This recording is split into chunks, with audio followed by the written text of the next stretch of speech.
Bonjour à tous et bienvenue sur boursicoté.com pour cette nouvelle analyse technique Forex, matières premières et Bitcoin avec une paire de devises euro-dollar qui après ici son mouvement haussier et donc sous l'impulsion suite au discours de Mario Draghi revient ici sous des niveaux inférieurs à la zone des 1.1252.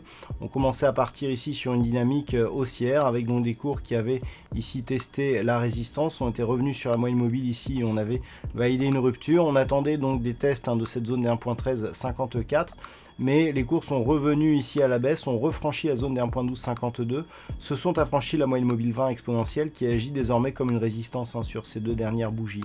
Donc nous sommes vraiment dans un mouvement de neutralisation avec un range qui s'est un peu élargi par rapport à ce que nous avions précédemment, entre 1.1354 et 1.1120.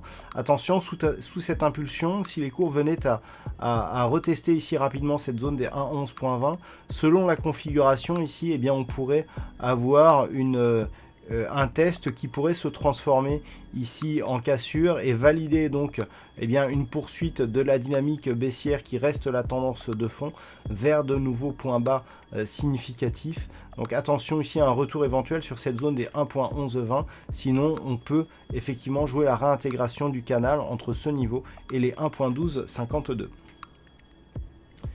Et puis sur l'or, nous avons une configuration donc, qui fait suite à la phase de consolidation que nous avions eu ici. On avait défini ici un prochain test sur la zone, ici l'extension de Fibonacci des 1,618.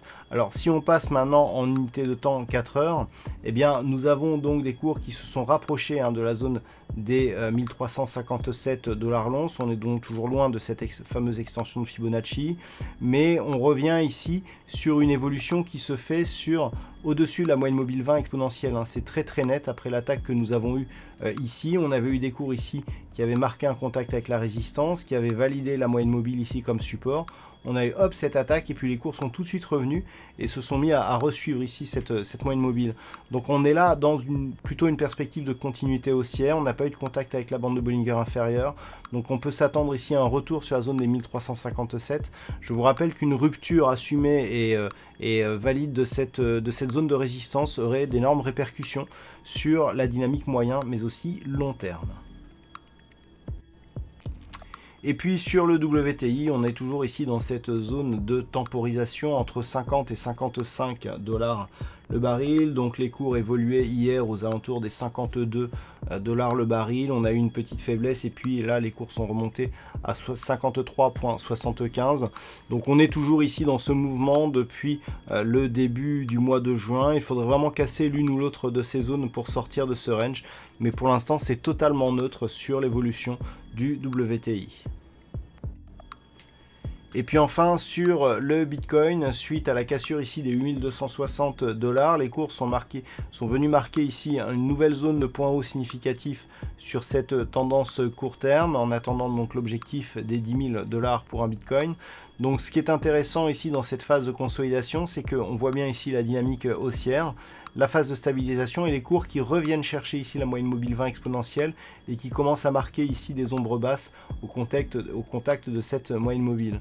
Donc on est clairement pour l'instant sur une phase de consolidation mais qui s'inscrit dans une probabilité de poursuite haussière. Qui plus est, nous avons ici cette zone sur laquelle s'arrêtent les cours qui sont quasiment les mêmes que ceux des points hauts significatifs que nous avions eu ici à la fin du mois de mai. Vous voyez que l'on retrouve ici cette zone de résistance comme zone de support de l'évolution actuelle, ce qui irait plutôt dans le sens d'une poursuite du mouvement haussier.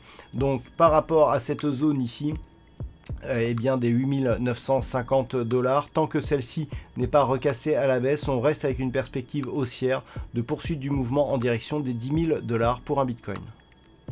Voilà donc ce que l'on peut dire sur cette analyse technique Forex, matières premières et Bitcoin. Passez une bonne soirée, de bons trades. On se retrouve dès demain pour d'autres analyses techniques, toujours sur le site boursicoté.com.